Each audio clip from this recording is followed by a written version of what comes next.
네, 여러분 안녕하십니까. 3월 11일 토요일 아침 매일 성경 목사 함께 나누겠습니다. 오늘은 마태복음 19장 13절에서 끝절 30절까지 말씀인데요. 제가 앞부분을 먼저 읽어드리겠습니다. 그때 사람들이 예수께 안수하고 기도해 주심을 바라고 어린아이들을 데리고 오매 제자들이 꾸짖거늘 예수께서 이르시되 어린아이들을 용납하고 내게 오는 것을 금하지 말라. 천국이 이런 사람의 것이니라 하시고 그들에게 안수하시고 그 길을 떠나시니라. 아멘. 오늘 본문의 내용을 중심으로 하나님 나라의 특징들이라는 제목으로 말씀을 증거하겠습니다. 우리 흔히 성경에서 하나님의 나라, 또 이것을 오늘 본문처럼 천국 이렇게 말하기도 합니다. 그래서 하나님 나라 이러면은 이 어떤 장소보다도 통치적인 개념이 많이 들어가 있고, 천국 이러면 우리가 항상 우리가 이 땅을 다 마감하고 들어갈 어떤 또 다른 세계 이렇게 생각할 때가 많은데, 뭐 같은 의미로 사실은 쓰이는 것입니다. 하나님 나라가 이 땅에 이미 그리스도를 통해 통치가 임하셨고, 또 이미 창조 때 하나님은 모든 만물과 인간을 자기 주권으로 만드셨기 때문에 주님이 다 통치하고 있는 세계이죠. 그렇지만 여기서 주님께서 이 천국의 특징들, 하나님 나라의 특징들을 오늘 13절에서 30절 사이에서 한 세 가지로 말씀하고 있습니다.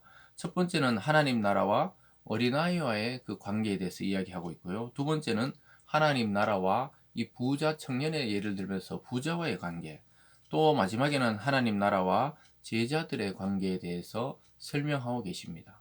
그래서 우리는 이 말씀들을 통해서 우리가 정말 천국에 합당한 자인지, 하나님 나라에 합당한 자인지를 생각해 볼 필요가 있겠습니다. 첫 번째는 예수님이 어린아이들에 대해서 어떻게 생각하시는지를 아주 잘 보여줍니다.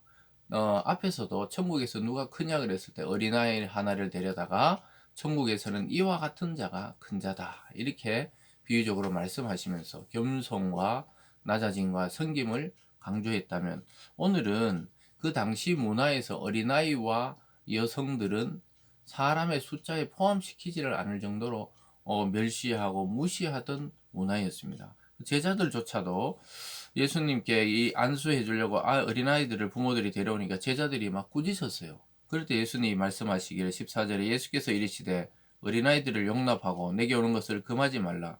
천국이 이런 사람의 것이니라 하시고 그들에게 안수하시니고 그 길을 떠났다 이렇게 말씀합니다. 그 아이들에게 막 안수해주고 사랑해주고 이런 분위기가 안 되었던 거예요. 유대 사회는 굉장히 이 견고하게 남성 중심으로, 그것도 성인 남성 중심으로 이루어져 있던 문화였습니다. 그런데 예수님은 누구도 그 본인에게 오는 것을 귀찮아하거나 또는 하찮다거나 이렇게 생각하지 않으셨어요. 금하지 말라. 그래서 그들에게 안수해주고 기도해주고, 또 이런 어린아이 같은 자가 천국의 주인이 된다 이렇게 말씀하고 있습니다. 그래서 그 기존의 질서와 문화와 성경적이지 않고 또 하나님의 창조 원리에 어긋나는 그런 인격을 무시하는 행동을 하지 못하도록 이야기하고 있고, 천국은 그런 아이와 같다.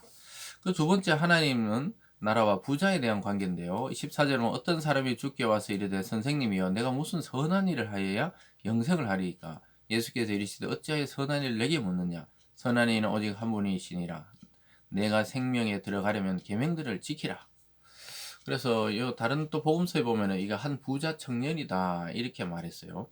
나중에 보면은 20절에 그 청년이 이르되 뭐 이렇게 이야기하듯이 아주 부자인 이 부모에게 물려받았는지 아니면 그 당시에 뭐 사업을 성공했는지 이 그가 와서 예수께 물었어요. 어떻게 영생을 얻겠습니까? 그러면서 이야기하니까 주님께서 네가 계명을 지켰느냐? 이렇게 말합니다. 너가 생명과 영생에 들어가려면 계명, 즉 하나님 말씀을 지켰느냐? 그러니까 그 청년이 물어요. 18절에 이르되 어느 계명이오니까 예수께서 이르시되 살인하지 말라, 간음하지 말라, 도둑질 말라, 거짓 증언 말라, 내 부모를 공경하라, 내 이웃을 내 몸같이 사랑하라 하신 것이니라. 그래서 구약에 인간을 향한 이웃 사랑을 향한 계명들 그걸 쭉 이야기하고 있습니다.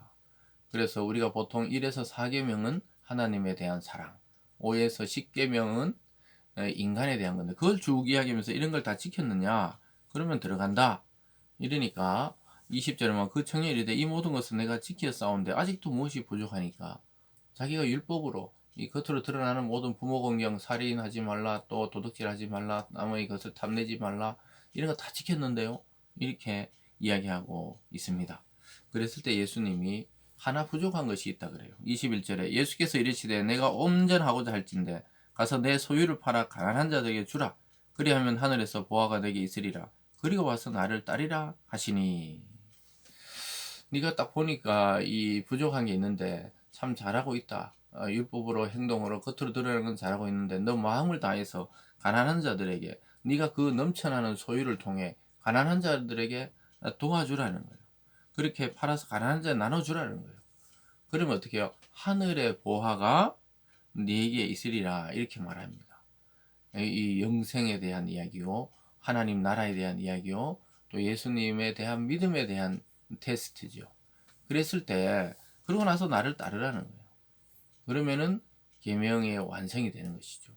그랬을 때 이 청년의 반응은 근심하며 돌아갔다 그래요. 22절에 그 청년이 재물이 많음으로 이 말씀을 듣고 근심하며 가니라. 그리고 나서 이 청년의 이야기는 끝이 나고 영원히 기록되지 않아요. 주님을 찾아와서 당당하게 이야기했었는데 결국 주님이 요청하는 그 순종, 그 넘치는 부유함, 그것을 통해 그 가난해져 가는 자들을 돕고 나누고 함께 하라는 명령을 너무 근심했다는. 왜냐? 이게 말씀대로 재물이 많음으로 말씀을 듣고 근심했다. 그래서 우리가 원래 없는 분들은 물론 이제 다 그렇지만은 또 있는 분들, 또 부자들도 이 굉장히 많다고 그걸 하나하나를 아끼지 않는 게 아니라는 것이죠. 그래서 너무 많으니까 이 말씀을 듣고 근심하며 떠나가게 됩니다. 계명은 지켰지만 주님의 말씀, 정말 살아있는 말씀에는 순종하지 못했던 것이죠. 참 이게 어렵습니다. 그러나 주님은 하나님 나라와 부자의 관계에 대해서 그 다음에 결론적으로 이렇게 말씀하시죠. 예수께서 제자들이 이르시되 내가 진실로 너희에게 이르노니 부자는 천국에 들어가기 어려우니라. 다만 너희에게 말하노니 낙타가 바늘귀로 들어가는 것이 부자가 하나님 나라에 들어가는 것보다 쉬우니라. 어렵다는 거예요. 역시 왜냐하면 이미 부자이고 부족한 게 없는데 하나님께 나와 그 간절함이 나올 수가 없죠. 하나님 안 믿어도 소위 말해 잘 먹고 잘 살고 누리고 사는데 굳이 또 거기다가 교회 봉사하고 가난한 자들을 위해 나누고 내가 왜 그래야 돼? 이런 마음이 드는 게 사람이거든요. 그래서 어렵다는 거예요. 어렵지요. 특별히 낙타가 바늘길로 들어가려면 그 짐을 다 내려놓고 이렇게 좁은 문으로 가야 되는데 그게 쉽냐는 거예요. 그래서 부자가 하늘나라에 들어가는 것보다 오히려 낙타가 바늘 들어가는 게 쉽다는 게 불가능하다는 거예요. 불가능. 그런데 중요한 말씀 하십니다. 25절에 제자들이 듣고 몹시 놀라 이르되 그렇다면 누가 구원을 얻을 수 있으리까? 예수께서 그들을 보시며 이르시되 사람으로는 할 수 없으나 하나님으로는 다 하실 수 있다. 그렇기 때문에 부자도 천국 못 간다는 이야기를 하시고 싶어 하는 게 아니란 말씀이죠. 사람으로는 불가능하죠. 낙타가 바늘귀로 들어가는 거나 부자가 천국에 들어가는 거나 둘 다 어려워요. 또 불가능할 수 있습니다. 그런데 어떻게 해요? 제자 그러면 어떻게 누가 구원을 받느냐 하니까 인간으로는 할 수 없지만 하나님은 하실 수 있다는 거예요. 그에게 은혜를 주시고 깨닫게 하시면 자유로워지는 거예요.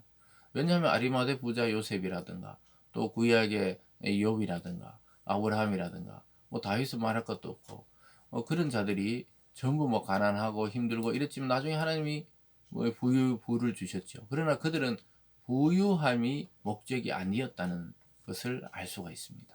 사랑하는 여러분, 그와 같다는 것을 말하고 있고요. 또 마지막으로 하나님 나라와 제자들에 대해서는 예수님 따르면 우리가 어떻게 됐냐고 물어봐요. 27절 끝에 보면 우리가 모든 것을 버리고 주를 따라 싸운데 그런즉 우리가 무엇을 얻으리까? 예수께서 이르시되 내가 진실로 너에게 이르노니 세상이 새롭게 되어 인자가 자기 영광의 보좌에 앉을 때 나를 따르는 너희도 12보좌에 앉아 이스라엘 12지파를 심판하리라. 놀랍게도 하나님 나라의 주인공들이 된다고 말씀하고 있습니다.